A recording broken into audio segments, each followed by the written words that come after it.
O silêncio é a arma mais importante que você pode usar. Não sei se você, assim como eu, sempre foi muito falante, muito extrovertido e muito descalibrado para falar as coisas. Sempre falou o que pensa, só que sem pensar, se arrependeu muitas vezes, foi taxado como bobão. Bom, acho que isso foi a coisa que mais marcou a minha adolescência durante a escola, durante o ensino médio, o ensino fundamental, até eu perceber que falar menos diz muito mais sobre você e sobre o que você quer passar para as pessoas. Bom, cara, eu não sei se o seu problema de não usar o silêncio é porque você reclama muito, se você é a pessoa que você é amargurada, você toda hora quer ficar reclamando das coisas, quer tudo do seu jeito, você sempre foca no problema. Ou se você é aquela pessoa que é carente, cara, que não aguenta ficar sem conversar com os outros, que acaba se abrindo pra todo mundo, acaba falando demais, fala muito sobre você, fala muito sobre sua vida, sobre seu passado, sobre as suas fraquezas e inseguranças. Ou se você é assim como eu, cara, também tem um grande problema em ficar contando os planos pros outros, contando o que vai fazer, o que sonha fazer, o que está fazendo, mesmo que não tenha conquistado nada. E isso acaba atraindo inveja, atraindo olho gordo. Ou se ninguém te leva a sério, te considera o bobão, se ninguém te dá atenção, porque realmente você fala demais. As pessoas não prestam mais atenção no que você fala porque você fala a todo momento. Cara, independente do teu problema, se é um só ou se são todos eles, cara, eu vou conseguir te ajudar porque eu passei por tudo isso, cara. Então é impossível que eu não tenha aprendido nada pra te passar. E esse é o meu lema. Eu me ferro e tudo que eu me ferrei e aprendi, eu venho e passo pra vocês. Porque eu acho que isso é o dever de todo ser humano. Você aprendeu uma coisa, você tem um conhecimento, passe ele adiante. Bom, se você é uma pessoa que você tem um costume, tem o hábito de ficar reclamando de tudo e de todos, eu tenho péssimas notícias pra você. Acontece que quando você reclama muito, você foca o teu cérebro no problema e não na solução. E aumentando ainda mais a tua ansiedade, tua insegurança e abaixa a tua autoconfiança ali, porque você fica focalizando no problema, você não raciocina, você fica culpando os outros, fica colocando a culpa em terceiros. Cara, eu sempre tive esse problema. Desde o futebol, eu jogava de zagueiro. Quando eu ficava lá atrás e eu perdia a bola, eu reclamava com o time, eu não reclamava comigo. Eu perdia a bola, o time tomava gol, e sabe o que acontecia? Eu reclamava com o time, dizendo que eu não toquei a bola, eu perdi porque não tinha ninguém para tocar. E eu ficava sempre focalizando o problema, sempre pensando no problema. Eu nunca pensava assim, beleza, não tem ninguém para eu tocar, vou dar uma porrada para frente, vou tocar no goleiro, vou jogar para fora. Eu não pensava nisso. Eu queria que fossem as coisas do meu jeito e eu ficava reclamando quando não acontecia. Eu tenho que solucionar o problema. Eu ficar ali reclamando e tendo razão muitas das vezes não conserta o problema. O que você quer é ter razão, ter controle. E nem sempre ter razão vai fazer com que você seja feliz. Lembro que eu tinha um tapete que o meu padrasto me deu, escrito: ter razão, uma seta para a esquerda, ser feliz aqui.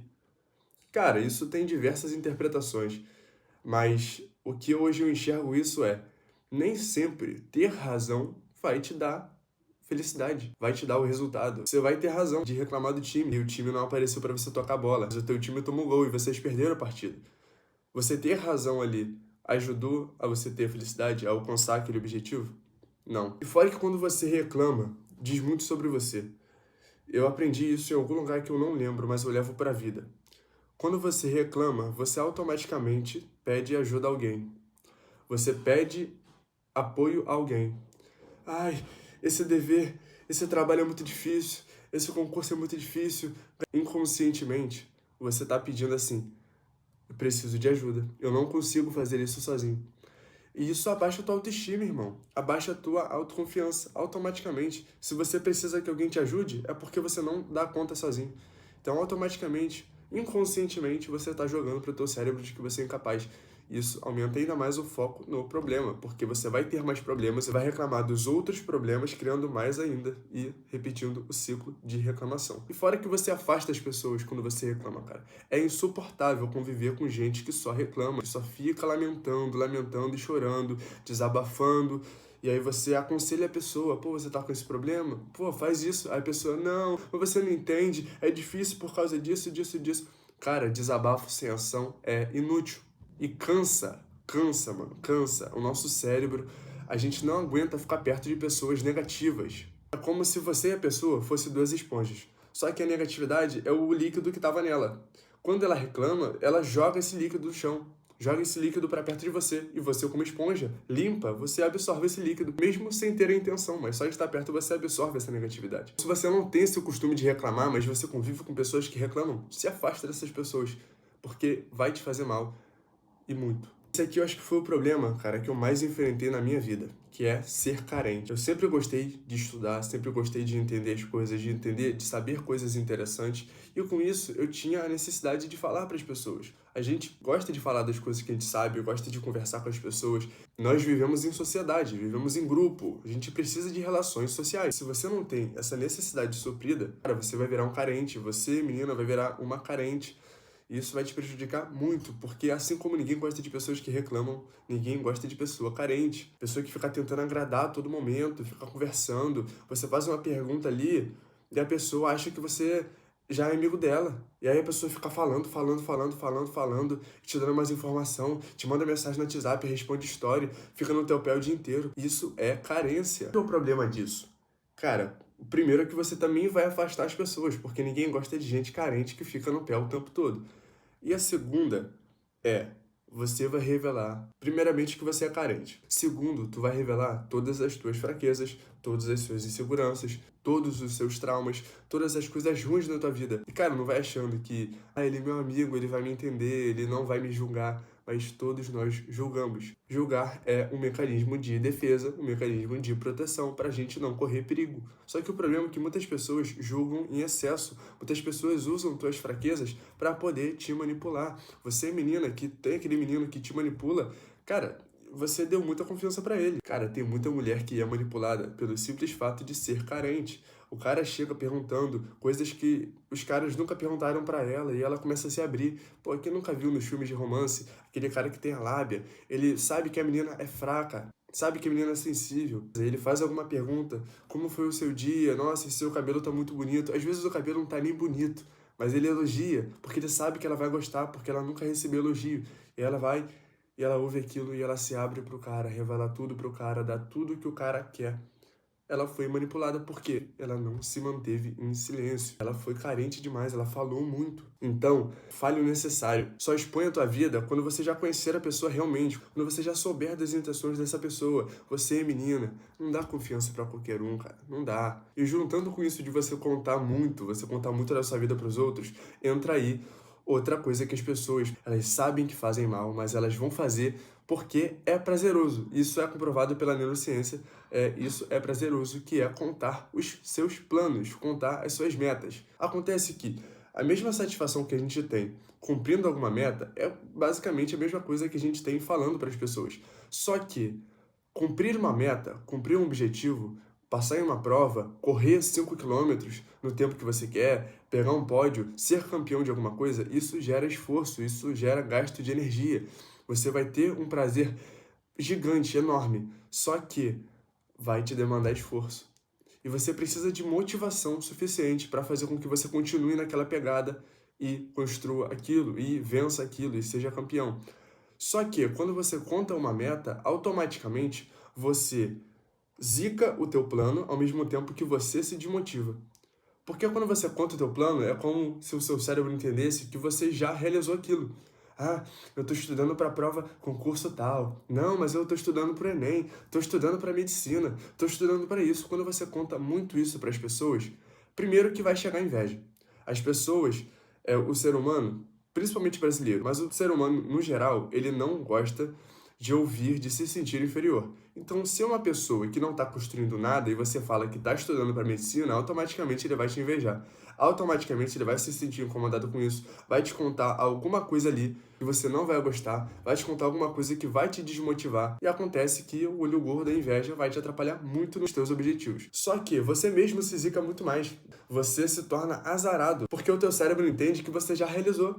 Ele sente aquela satisfação, aquele prazer de receber aquele elogio, aquele reconhecimento. Pô, tá estudando pra medicina? Aí sim, parabéns, cara. Pro teu cérebro, esse elogio, esse parabéns, é porque você já realizou. E aí, automaticamente, ele tira a motivação que você tinha pra conquistar, de fato, aquilo dali. Uma fase na minha vida que eu tava realmente desse jeito. Eu sentia muito mais prazer em contar as coisas pros outros do que realmente fazer aquilo. Porque na hora de eu fazer, eu ficava de corpo mole, eu não fazia tão bem, eu não me esforçava. Mas para falar, eu gostava de falar, entendeu? Eu tava tendo muito mais satisfação em falar do que fazer. Quanto menos você fala e mais você faz, automaticamente as pessoas vão te levar a sério. Automaticamente você vai ter mais confiança. automaticamente as pessoas vão confiar em você, porque você demonstra fazendo e não falando. Vocês percebem como é que é fácil você chegar hoje em dia e você falar que você vai estudar para Enem? É fácil você falar que você vai estudar para um concurso, que você vai passar no SpaceX, que é difícil pra cacete. Cara, as pessoas ouvem isso de todo mundo. É sonho, as pessoas gostam de falar sonho, mas poucas delas fazem. E o que acontece quando você promete algo e você não cumpre? Quando alguém promete algo pra você e ela não cumpre, você confia nessa pessoa? Não, você perde confiança, você não acredita nessa pessoa. A mesma coisa é você, quando você fala que vai fazer e você não faz, automaticamente sua confiança abaixa, você não acredita em você mesmo. E é por isso que muitas pessoas não acreditam em si mesmas, porque elas falam que vão fazer, às vezes nem para os outros, mas elas falam para elas mesmas. Que acontece que elas não fazem, porque elas já se sentem realizadas falando e não fazendo. Outra coisa, cara, é que você em silêncio, você parando de reclamar, você não se estressa. Cara, esse é um segredo que eu descobri esses dias. Inclusive, foi o motivo para eu poder fazer esse vídeo. Acabou que eu tô falando sobre vários outros benefícios do silêncio. Cara, minha irmã, ela tem 8 anos.